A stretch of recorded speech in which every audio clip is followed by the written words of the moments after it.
Selamat pagi, Bu Odor. Selamat pagi, Bu Robi. Dari mana, Bu? Dari kelas tadi, Bu. Dari kelas berapa? Kelas 9. Ibu sibuk gak? Enggak juga. Kenapa wajahnya bete betul kelihatannya? Ya, bingung aja, Bu. Bingung. Tadi dari kelas 9 kan ngajar. Ya. Dan siswanya kayaknya kondisinya tuh kurang memungkinkan. Dan juga nggak cuma di kelas 9, Bu. Di kelas-kelas lainnya juga sama untuk beberapa hari ini. Kenapa bisa begitu, Bu ya? Ketika saya mengajar, Ya. mereka rata-rata semuanya pada ribut. Kemudian ada yang tidur, kemudian ada juga yang ngobrol. Nah, saya bingung nih, Bu. Kira-kira Ibu ada masukan nggak untuk saya? Biar saya mengajarnya lebih semangat lagi, Bu. Dan juga bisa menjadi tambahan solusi buat saya. Biar bisa mengkondisikan suasana kelas yang kondusif. Ya, Bu ya. Ya, kalau untuk menciptakan suasana kelas yang kondusif ya, Bu ya. Ya, Ibu bisa mengganti model pembelajaran Seperti apa ya, Bu? sesuai dengan materinya, tetapi Contohnya? ya misalnya model pembelajarannya Ibu buat PBLK, PBLK, atau Ibu perhatikan anak-anak sewaktu pada kegiatan belajar mengajar itu, Ibu buat kegiatan misalnya seperti ice breaking supaya mereka tidak ngantuk. Juga ya, Iya. bener juga ya, Bu ya. Karena kebetulan saya kan mengajarnya di jam-jam siang. Nah. Memang sih, jadi kayaknya sepertinya butuh yang namanya ice breaking. Nah itu Keren juga biar ini. seru. Jadi setiap kali Ibu masuk ke kelas, boleh Ibu buat ice breaking yang berbeda-beda supaya kelas itu ya suasananya tidak monoton. Seperti tadi ya, Bu ya, biar nggak ribut mereka, Iya, bosen tidak mungkin, Bu ya. mengantuk, Iya, apalagi di jam juga. siang. Iya, bener, Dan sudah Bu. full day. Iya. Nah, kemudian Ibu ya kalau ada anak yang bisa mencapai tugasnya, maksud saya bisa mengerjakan tugas atau apa yang Ibu tanyakan ke anak-anak bisa dia jawab, Ibu kasih reward dong. Nah, Nah, oke, Bu. misalnya berikan aplaus atau tepuk tangan atau berikan pujian, kamu hebat, kamu itu hebat, kamu itu pintar. Seperti itu, Bu, biar anak-anak itu merasa, wah, ibu guruku ini memperhatikan saya. Bagaimana dengan pemberian hadiah kita? Mungkin boleh juga ya, biar mereka lebih semangat lagi. Iya. Apalagi di jam siang mereka ya mungkin diberikan snack atau apa, mungkin lebih semangat lagi ya. Benar, Bu. Juga, Bu. Nah, untuk yang solusi berikutnya menurut saya, Bu ya, supaya menciptakan kondisi di kelas itu yang kondusif. kondusif, ya, Ibu kasih perhatian ke anak itu jangan berbeda-beda. Maksud saya jangan berbeda-bedakan. Padahal sudah diperhatikan dengan baik seperti apa? Maksud saya anak ya jangan hanya ke anak yang pintar saja, Ibu komunikasinya, tapi ke anak yang lain juga, Bu, supaya anak yang lain itu merasa tidak merasa dirinya, oh saya ini tidak mampu, saya tidak pintar, makanya ibu guru itu tidak mau berkomunikasi dengan saya, supaya dia tidak punya hal seperti itu, Bu, pikiran seperti itu. Keren juga, Bu. Iya. Iya. Terus Ibu harus bersikap ya hangat, antusias, seperti itulah, Bu, kepada anak-anak. Nah, mungkin bisa saya coba nanti, Bu. Iya. Yang paling saya sukai tadi waktu di jam siang tadi adalah memberikan reward, dan juga pemberian semangat. Mungkin pada saat saya mengajar ada yang terlupa, yang tadi itu sepertinya, jadi mereka merasa bosan, ya, dan juga ribut di kelas. Iya. Oke, Bu, sepertinya habis ini saya akan masuk kelas kembali. Saya akan coba saran dan solusi dari Bunda. Nah, mudah-mudahan nanti bisa diterapkan di kelas. Nah, dan juga terima kasih banyak, Bu ya, atas solusinya. Saya sudah merasa lega nih. Nah, akan saya coba dulu, Bu ya. Iya. Saya sudah semangat lagi. Ya, Baiklah, Ibu. gitu dong, Bu. Ya, saya semangat. Ibu juga semangat yang kerjakan tugasnya yang Iya. udah habis-habis ya, Bu ya. Iya, Bu. Oke, Saya mau jalan dulu Bu, pamitan dulu ya Bu ya. Selamat pagi ya Bunda. Selamat pagi.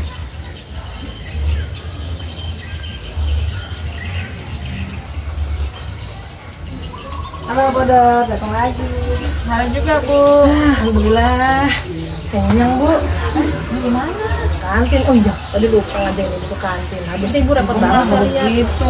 Padahal loh kemarin saya sudah bilang ke Ibu, kita sudah janjian hari ini mau berbincang-bincang dulu Bu. Oh iya Bu, saya lupa. Nah, Gimana ya Bu ya jadinya Bu? ya hari ini kalau Ibu ada waktu saat ini gimana Bu? Sebentar Bu, saya masih mau ngirim. Ini Bu, saya lagi buka PMM Bu. Oh, Sambil-sambil boleh nggak Bu? ya boleh. Gimana Bu? Iya, ini loh Bu yang mau saya sharing dengan Ibu. Ya, Ya, mengenai saya bingung untuk menentukan bagaimana ya strategi mengajar di kelas untuk menghadapi kesulitan belajar anak-anak di kelas itu seperti apa Bu ya? Sepertinya Kalau ada solusi, tolong ada Bu. share Bu ke saya. Kayaknya kita ngobrol dulu aja, baru kita share bareng gimana? Boleh. Nah, tadi pertanyaan boleh diulang Bu? Ya itu, saya tuh bingung bagaimana strategi mengajar dalam menghadapi kesulitan belajar anak-anak di kelas itu loh Bu. Oke, saya kasih 2 tips Bu. Mudah-mudahan nanti kita bisa terapkan sama-sama. Iya. Nah, jadi yang pertama kita bisa memilih dan menetapkan strategi belajar untuk yang digunakan oleh kita dalam proses belajar mengajar Bu. Jadi strateginya pakai strategi apa nih? Iya. Yang kayak tadi sebelumnya pakai SBQ dan sebagainya itu Bu ya. Nah, yang kedua kita bisa memilih dan menetapkan prosedur dan teknik belajar mengajar kita Bu. Nah, yang bisa dijadikan pedoman dalam menunaikan proses belajar mengajar.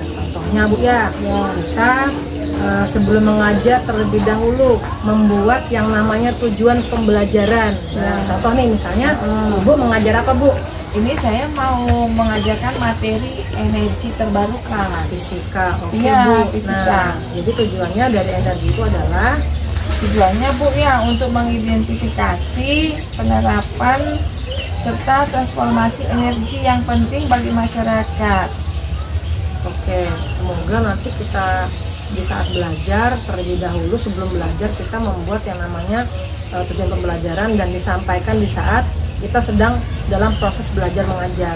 Ya. Tuh, jadi kita dalam proses, kemudian kita sebutkan tujuannya. Ya. Nah, dengan begitu kita tahu, kita dan siswa tahu apa yang harus kita lakukan di dalam pembelajaran tersebut.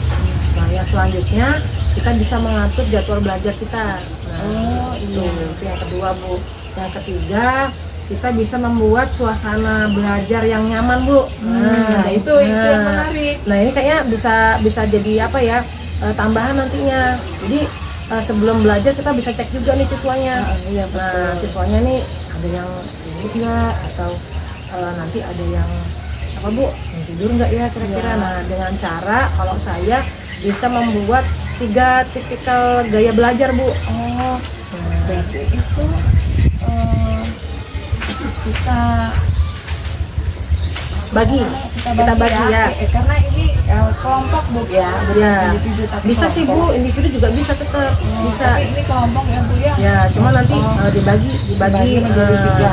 sembarang sih mau jadi 3, 4, 5 sesuaikan dengan gaya belajar mereka Bu. Saya belajar apa itu Bu ya? Nah, yang sering kita gunakan itu yang pernah saya lakukan Bu ya. Jadi menggunakan gaya belajar yang kelasnya misalnya mayoritasnya kine estetik. Nah, nanti misalnya tapi nggak semua kelas itu dia punya gaya belajar yang berbeda-beda. Ada Ya, juga yang cuma 2 gaya belajar Bu. Misalnya hanya kine sama visual doang. Ya betul. Ada yang visual sama auditori aja. Nah, kalau saya yang pernah saya lakukan adalah membagi tadi Bu berdasarkan gaya belajar mereka. Jadi dengan kita mengetahui gaya belajar mereka, kita bisa memberikan materi pembelajaran yang sama tapi dengan model yang berbeda-beda. Ya. Yang akan membuat suasana kelas itu menjadi nyaman Bu, dan juga sesuai dengan harapan mereka dan juga keinginan mereka. Mungkin itu dulu Bu, salah 2-nya dan salah 3-nya. Ya. Makasih Bu. Ya. Dengan perbincangan kita ini saya mendapat pencerahan dan nanti akan saya terapkan di kelas dengan gaya belajar. Sama juga Bu. Nah, mudah-mudahan dengan coach kita sama-sama ini ya memberikan masukan masing-masing, Iya, betul. itu dapat menjadikan kita dan meningkatkan kompetensi keguruan kita nih Bu. Iya. Nah, biar kita bisa lebih semangat mengajar dan juga bisa meningkatkan kompetensi belajar mengajar kita. Begitu Bu. Ya, berarti ya tujuan dari coaching kita ini yaitu untuk Meningkatkan kompetensi kita guru. Ya, seperti itu. Iya. Mudah-mudahan tersampaikan dengan baik Bu. Amin. Dan juga lancar dan juga Bu, dari solusi dari Ibu, dari saya bisa kita gunakan nantinya. Iya. Nah, saya sudah gunakan juga solusi dari Ibu juga. Nah, Alhamdulillah itu berhasil. Makanya kita gunakan. Inilah gunanya kita berbincang-bincang. Iya. Apa istilahnya coaching, Iya. ya kan? Dengan adanya coaching ini kita bisa sharing, berbagi solusi, sama Karena pengalaman kita berbeda-beda. Iya, betul. Oke Bu, Ya, saya mau jalan lagi nih Bu. saya juga Kayaknya mau ini tadi melanjutkan pekerjaan saya. sinyalnya hilang-hilang, jadi saya mau cari ke sebelah sana dulu, boleh nggak Bu? Ya, Ibu kayaknya di sini dulu Bu ya. PMM ya. Nah, sudah Bu, cuma sinyalnya masih hilang-hilang nih keluar-keluar. Oh ya, satu lagi Bu, saya ingin memberitahu. Jadi PMM itu nggak cuma bisa dibuka di laptop aja Bu. Iya sih. Nah, jadi saya bisa buka di handphone. Nah, dengan menunya itu membuka membuka halaman situs desktop. Jadi dia layar dalamnya itu dia seperti laptop, walaupun dia handphone. Nah, jadi saya bisa sambil jalan-jalan Bu. Nah, jalan sana sini. Kalau Ibu kan berat nih bawa laptop. Iya Nah, sih. saya boleh lanjutin nggak Bu jalan lagi Bu? Boleh, terima Oke. kasih Bu Robi. Selamat siang Ibu, Bu Selamat Odon. siang.